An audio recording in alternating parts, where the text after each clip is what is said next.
Hello दोस्तों, नमस्ते।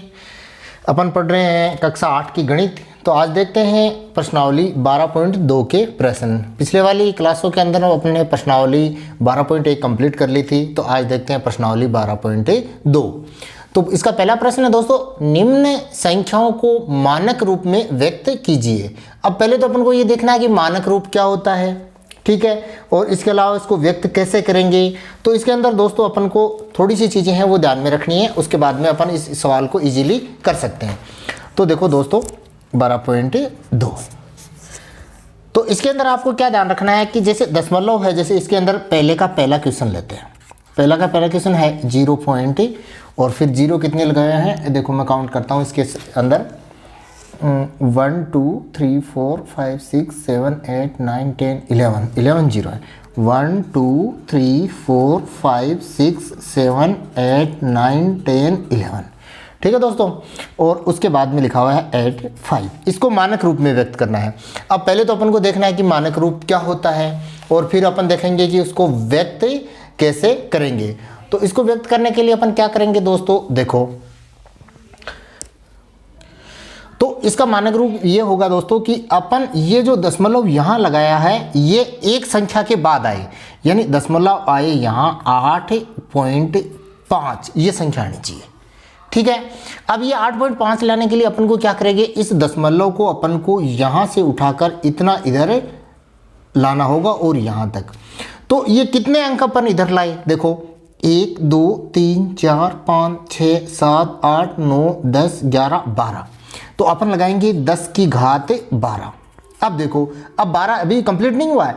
अब देखो 10 की घात 12, आपको ये याद रखना है कि दशमलव को बाएं से दाएं लाएं, यानी लेफ्ट से राइट की तरफ लाएं।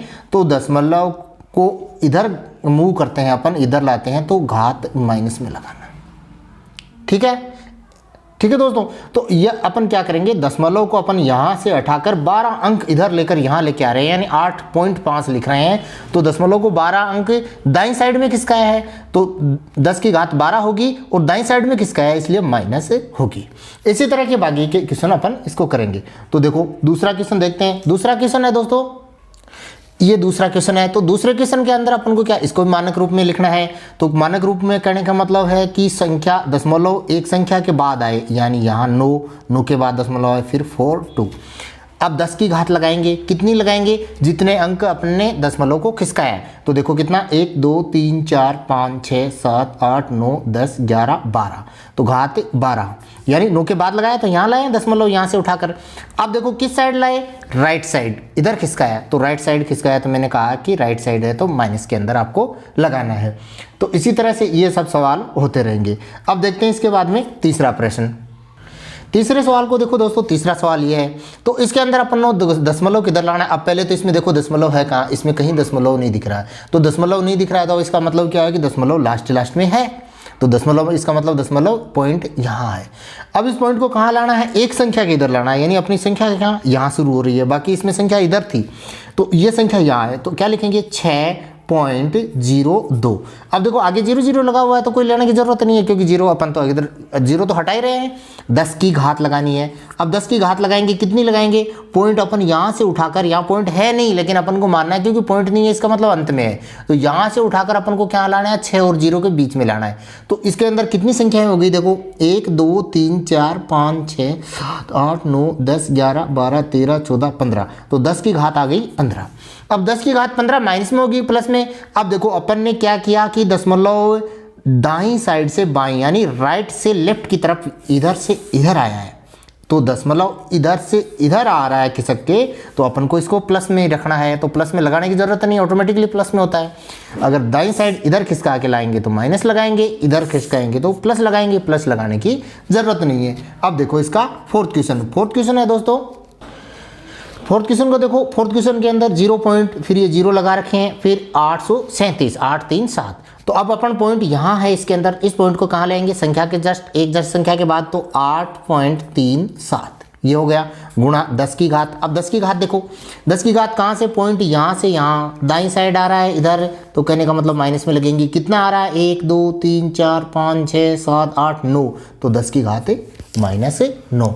इसी तरह से अपन ने पांचवा प्रश्न 3 वाले की तरह है, पॉइंट कहीं नहीं है मतलब लास्ट में है, तो क्या लिखेंगे, पॉइंट कहाँ लाएंगे, 3.186। अब पॉइंट कहाँ गया, यहाँ से लेकर यहाँ तक गया, कितनी संख्या हुई, 1 2 3 4 5 6 7 8 9 10, तो 10 की घात 10। अब 10 की घात 10 प्लस में एक माइनस में, इधर आ रहा है तो माइनस में, इधर जा रहा है तो प्लस में, तो ये इधर जा रहा है तो प्लस के अंदर ही रहेंगी। तो ये हो गया अपना पहला प्रश्न। अब देखते हैं अपन दूसरा प्रश्न। दूसरा प्रश्न देखो दोस्तों, निम्न संख्याओं को सामान्य रूप में व्यक्त करो। ये मानक रूप यानी 10 की घात के अंदर जो मानक रूप है उसके अंदर लिख रखा है, तो इसको सामान्य रूप में लिखना है। कहने का मतलब ये 10 की घात 6 है, इसको हटाकर इसको ऐसे इस तरह से लिखना है पॉइंट लगा के, और ये 10 की घात 4 है, इसको हटाना है। तो इसको अपन कैसे करेंगे, तो उसका अपोजिट करेंगे। तो उसका अपोजिट करेंगे, देखो पहला प्रश्न अपन देखते हैं। पहला प्रश्न इसके अंदर है कि 3.02 गुणा 10 की घात -6। अब अपन ने देखा था कि पॉइंट को अपन ने इधर से उठाकर इधर लाए थे, तब घात अपन ने माइनस में लगाई थी, ठीक है। अब अपन घात को माइनस से हटा रहे हैं, तो पॉइंट इधर लेके जाएंगे, ठीक है। आ रही बात समझ में, पहले वाली चीजें, इस चीज को याद रखना है कि पॉइंट लेफ्ट से राइट की तरफ आ रहा था तो घात हमेशा माइनस में लगा रहे थे। अब घात को माइनस से अपन हटा रहे हैं तो पॉइंट को राइट या से लेफ्ट की तरफ उल्टा जाएगा, ठीक है। अब देखो 3.02, तो थोड़ा आगे लिखना पड़ेगा, 3.02, पॉइंट नहीं लगाता हूं।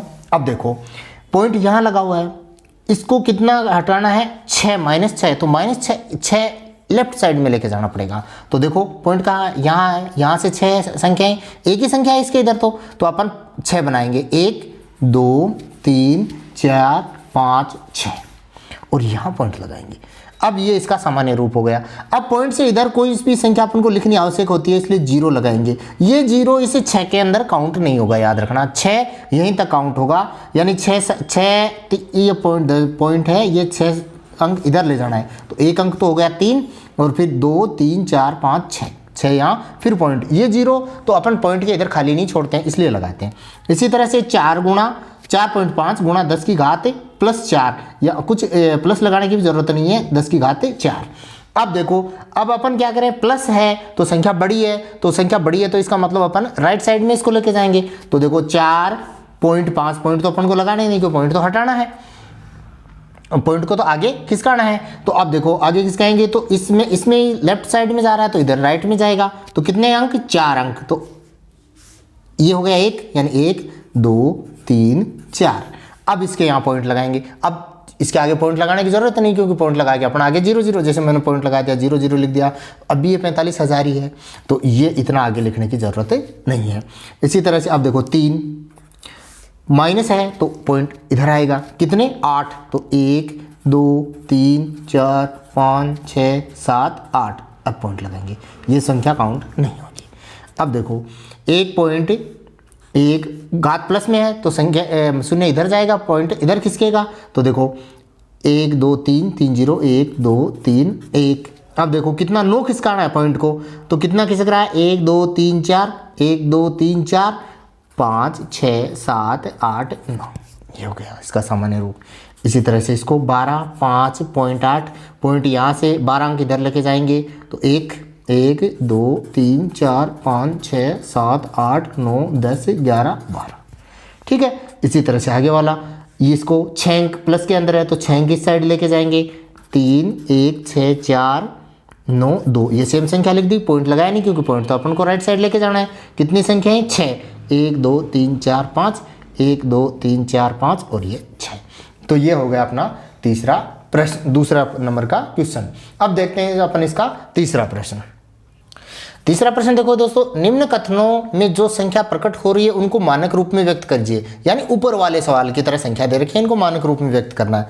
देखो 1 माइक्रोन बराबर 1 बटा ये जो संख्या है m के बराबर होता है, तो इस संख्या को अपन को माइक्रोन में लिखना है। तो माइक्रोन में कैसे लिखेंगे, देखो 1 बटा कितनी शून्य है, 1 2 3 4 5 6, यानी 10 की घात 6। अब पिछले वाली प्रश्नावली मैंने बताया था कि घात नीचे है तो ऊपर लाएंगे तो माइनस में हो जाएगी, तो 1 गुणा 10 की घात -6। और तो ये इसका हो गया मानक रूप। अब ये 1 लगाने की भी जरूरत नहीं, किसी संख्या को 1 से गुणा करते हैं तो वही आती है, तो 10 की घात -6 भी लिख सकते हो और 1 गुणा भी आप लगा सकते हो। इसी तरह से 1 इलेक्ट्रॉन का आवेश ये दे रखा है, कूलाम होता है, तो इसको मानक रूप में देखो मैं इधर लिख देता हूँ इसको मानक रूप में। देखो ये दशमलव यहाँ से है, यहाँ से हटाकर 1.6 करना है, तो 1.6 दशमलव दाईं साइड में गया तो घात माइनस में लगेगी। 10 की घात कितनी लगाएं माइनस के अंदर, कितना किसका है, देखो 1 2 3 4 5 6 7 8 9 10 11 12 13 14 15 16 17 18 19, 10 की घात -19, ये इलेक्ट्रॉन पर आवेश हो गया। ठीक है, इसके अलावा तीसरा जीवाणु का माप 0 पॉइंट, ये m है, तो इसको मानक रूप में देखो दशमलव यहाँ से हटाकर 5 के आगे लाना है, क्योंकि एक संख्या इधर है, इधर पॉइंट आगे संख्या अपन है ही नहीं 5 के आगे, तो पॉइंट लगाने की जरूरत नहीं, गुणा 10 की घात माइनस में आएगी, क्यों, क्योंकि पॉइंट अपन इस साइड लेके जा रहे हैं। तो देखो कितना आया है, 1 2 3 4 5 6 7, तो 10 की घात -7। ठीक है दोस्तों, इसी तरह से ये देख लो चौथा, एक पौधे की कोशिकाओं का माप इतना है, तो इसको मानक रूप में देखो संख्या कहाँ से शुरू होती है, 1275, यानी 1.275। पॉइंट कहाँ से लाए, यहाँ से लेकर 1 और 2 के बीच ले गए, कितनी संख्या में हुई, 1 2 3 4 5, तो गुणा 10 की घात -5। इसी तरह से कागज़ की मोटाई mm वाली, तो इसको क्या लिखेंगे, पॉइंट 7 के इधर लेके जाएंगे, तो कितना किसका, 10 की घात माइनस में कितना, 1 2 -2। ठीक है दोस्तों, ये हो गया अपना तीसरा प्रश्न। अब देखो चौथा प्रश्न, एक ढेर में 5 किताबें हैं जिनमें से प्रत्येक की मोटाई 20 mm है तथा 5 कागज की सीटें हैं जिनमें प्रत्येक की मोटाई 0.016 mm है, तो कुल ढेर की मोटाई ज्ञात कीजिए। तो देखो इस क्वेश्चन को अपन करते हैं। इसके अंदर तीसरे सवाल में एक बात का ये भी ध्यान रखना दोस्तों कि ये जो मात्रक है, जैसे m, तो ये m यहाँ लगाना है, इसके अंदर क्या है, कूलाम आवेश है, इसके अंदर कुछ नहीं है, इसके अंदर m लगा रखा है, तो ये आगे आपको जो मात्रक है वो किसी भी संख्या को मात्रक तो लगाना बहुत ज़रूरी होता है। तो देखो दोस्तों चौथा प्रश्न क्या है कि एक ढेर में 5 किताबें हैं जिनमें प्रत्येक की मोटाई 20 mm है, यानी 5 किताबें हैं, तो 5 किताब एक की कितनी मोटाई है, एक बुक या किताब की मोटाई बराबर कितनी है, 20 mm मिलीमीटर। अब जो कि कितनी किताबें हैं, 5, तो 5 किताबें हैं, तो 5 किताबों की मोटाई कितनी होगी दोस्तों, इससे गुणा कर देंगे, तो 20 गुणा 5 बराबर कितनी आई, 100 mm यानी मिलीमीटर। ये हो गया किताबों वाला। फिर क्या है, कह रहा है 5 कागज की सीट है जिसकी प्रत्येक मोटाई, यानी एक कागज की सीट की मोटाई, कागज के सीट की मोटाई बराबर कितनी है दोस्तों, दे रखी है 0.016 mm। तो अब कितनी है, वो भी 5 ही है, तो 5 कागज की सीट की मोटाई कितनी होगी, 0.016 गुणा 5। तो अब इसको गुणा करेंगे तो कितना आएगा, 16 को 5 से गुणा किया, 16 पंजो 80, ये 3 अंक है तो 0.080 ये आएगा mm। ये हो गई दोस्तों इसकी कुल मोटाई। तो अब ये तो होगी कागज की सीटों की मोटाई, ये किताब की मोटाई, तो कुल मोटाई कितनी हुई, तो कुल मोटाई अपन क्या करेंगे, देखो कुल मोटाई दोनों को जोड़ देंगे, कितनी है, किताब की अपने पास आई 100 और इसकी आई 0.080, तो अब इसको जोड़ेंगे तो क्या आएगा दोस्तों, 100.08, लास्ट वाली 0 लगाने की ज़रूरत नहीं है, mm। ये आ गई इसकी अपन कुल मोटाई। अगर इसको अपन दोस्तों मानक रूप में भी व्यक्त करें, तो मानक रूप में व्यक्त करेंगे तो एक जस्ट संख्या के इधर पॉइंट आना चाहिए, तो देखो ये पॉइंट कहाँ लाना चाहिए, 1.0008 यहाँ आना चाहिए। तो 10 की घात पॉइंट किधर लाए, इधर लाए, तो अपन क्या करेंगे, 10 की घात प्लस में लगाएंगे, कितनी 2 0 इधर किसका है, तो 10 की घात 2 mm आंसर। तो ये हो गया दोस्तों अपनी प्रश्नावली 12.1 और 12.2 कंप्लीट। इसके अलावा भी अपन सभी प्रश्नावलियाँ पढ़ेंगे, तो आप मेरे चैनल को सब्सक्राइब करें, वीडियो को लाइक एवं शेयर जरूर करें। धन्यवाद।